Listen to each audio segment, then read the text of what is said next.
tous, et aujourd'hui on se retrouve pour une pêche que je pratique très peu mais qui est vraiment, et quand les poissons sont très actifs ça peut être vraiment la folie.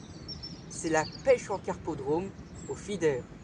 Donc quand je dis feeder, vous devez tout de suite penser oui, aux esturgeons du préhistorique, mais mon guide qui est derrière la caméra a voulu me faire découvrir la pêche en carpodrome au mini feeder, c'est-à-dire au feeder light. Le feeder light, comme vous avez pu le voir dans la vidéo du Prehistoric Day, avant que la caméra nous fasse un petit caprice de batterie, c'est vraiment un feeder, mais tout léger, tout léger, tout léger. Et le guide qui est derrière la caméra m'a dit, tiens, pour que tu pêches plus facilement en carpodrome, je vais te prêter une canne light. Et avec celle-ci, on l'a utilisée sur les brèmes au feeder, voire même sur les rotangles au zig feeder, c'est-à-dire un feeder qui coule lentement en été, mais on a fait 200 rotangles de cette manière. Et donc là, c'est une canne feeder de 3,60 m et beaucoup plus léger que le modèle que j'ai pour l'esturgeon. Parce que là, on a affaire à des petites carpes, hein, pas des carpes au-dessus de 5 kg. Hein.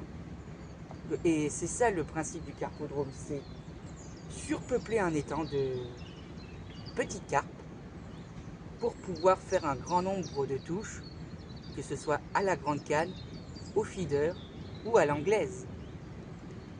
Et là, on va pêcher aux méthodes feeder, exactement les mêmes que pour l'esturgeon, c'est-à-dire en 20 grammes, mais avec de la farine comme amorçage. Et pas n'importe quelle farine, de la farine spéciale méthode, Monster Crab. Bon, on peut l'utiliser au préhistorique aussi, mais disons que c'est beaucoup plus intéressant de pêcher les petites carpes de cette manière. Et autre intérêt,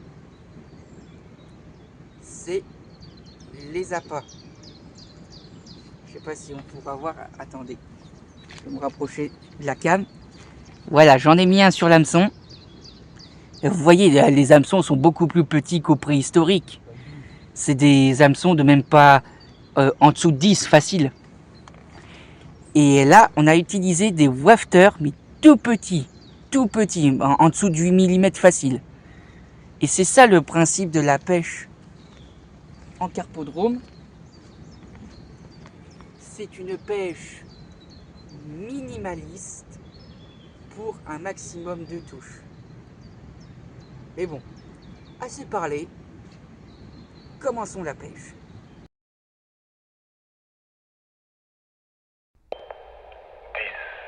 9, 8, 7, 6, 5, 4, 3, 2, 1,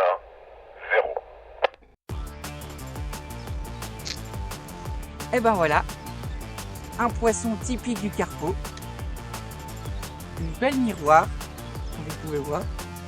Donc ça, c'est le poisson typique qu'on attrape en carpodrome, et ça en très grand nombre. Donc on va la lâcher tout de suite.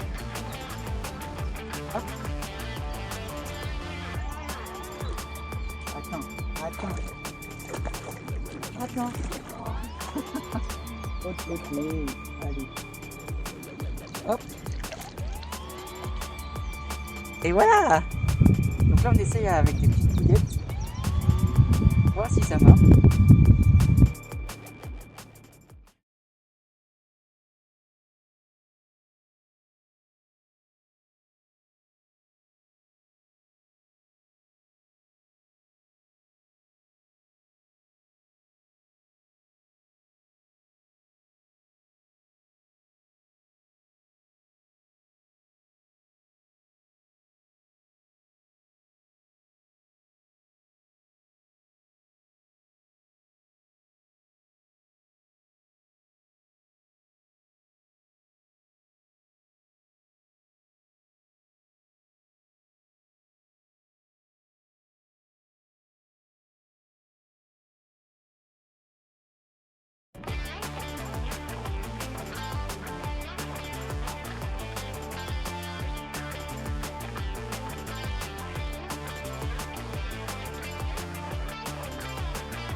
voilà le poisson typique qu'on attrape en carpo.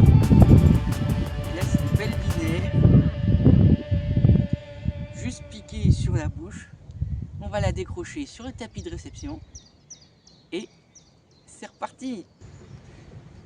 Bon, là, vu que les carpes sont entre deux eaux, pour les attraper au feeder, c'est un peu compliqué.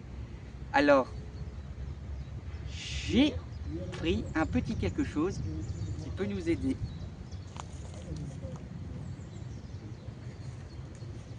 Je pense que vous avez compris. C'est bel et bien la carpe over 100. Et ouais, avec l'élastique, comme on a vu au préhistorique, sauf qu'ici, j'utilise un tout petit flotteur et une olivette fixe. Pourquoi une olivette fixe? Pour que ça fasse une plombée fixe. Et vu que ça coulisse pas sur le bas de ligne, le poisson ne voit rien. Donc là, je l'ai mis bonnement à plus de 40 cm de l'hameçon, l'olivette. Comme ça, les carpes n'y voient que du feu.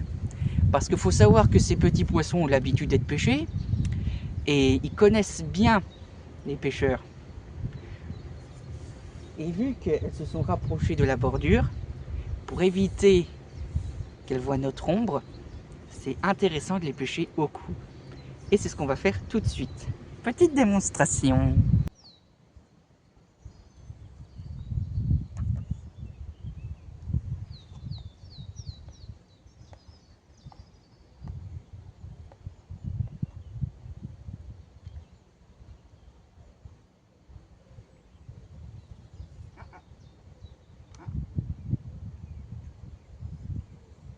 Oui, oui, oui. Oui, oui, oui.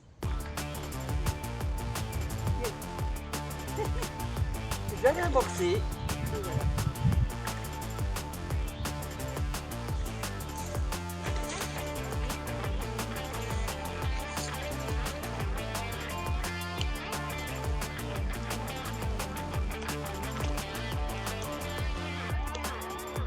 Voilà, un beau poisson élastique.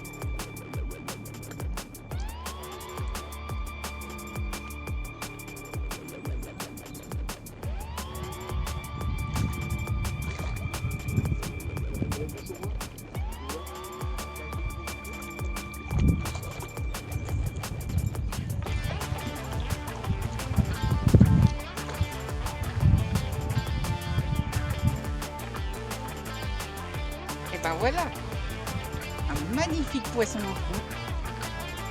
On va vite retourner à l'eau.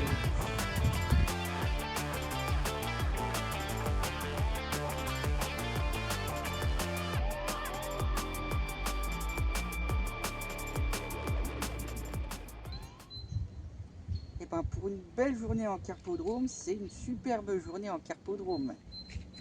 Au moins 18 fiches, avec toutes les techniques. On a pu faire du keyware, de la canne au cou. Vraiment, on s'est bien fait plaisir sur des petits poissons. Et j'espère que ça va continuer pour cette dernière demi-heure, parce qu'il nous reste une petite demi-heure de pêche. Mais bon, on pense toucher un ou deux poissons, mais pas grand-chose. Parce qu'on a fait le plus grand et le plus compliqué, c'est-à-dire presque plus d'une vingtaine de poissons chacun. Donc oui, on n'est pas loin de la quarantaine de poissons avec mon binôme qui est derrière la caméra.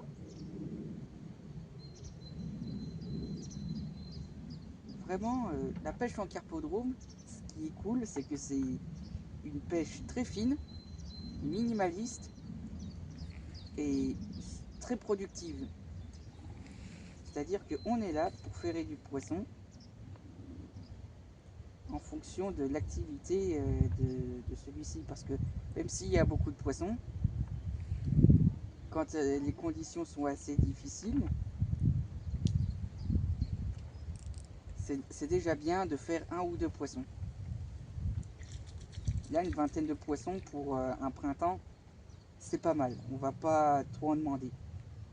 Parce qu'en été, paraît-il qu'on peut faire le double, voire même le triple.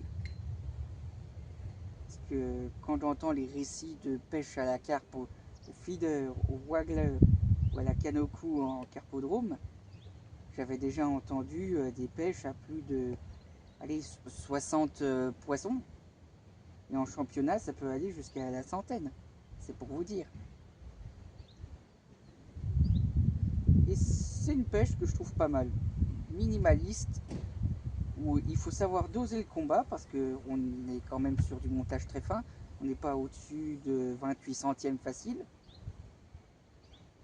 Donc c'est une pêche fine que j'aime bien. C'est vraiment une pêche qui a un côté sportif, faut l'avouer, et qui est vraiment captivante. Vraiment, je ne regrette pas d'avoir découvert une petite partie de la pêche en carpodrome. Parce que la canne au cou, on était sur une 4 mètres élastique pour débutants. Mais il y a parfois des modèles de 11 mètres, mais des cannes, mais c'est de la haute gamme, vraiment de compétition. Et ça, même avec du matériel, on va dire, bas de gamme pour débuter, on arrive à s'amuser dans les carpodromes. Et sur des tout petits poissons, des toutes petites carpes, vraiment ça... Qu'est-ce que c'est? J'ai cru avoir une touche. Et ce qui est cool, c'est que ça prévient vraiment pas. L'esturgeon, bon, on s'y attend un petit peu quand on lance la ligne. Mais la carpe, ça peut être à la tombée, ça peut être 30 minutes après. C'est waouh, vraiment c'est très captivant. C'est pas les mêmes poissons que les esturgeons, mais ça envoie. Hein. Parce que la touche des esturgeons, c'est tout loin comme ça. Alors une touche de carpe au feeder, là ça part. En tout cas, je ne regrette pas cette session en carpodrome. Et peut-être qu'on recommencera.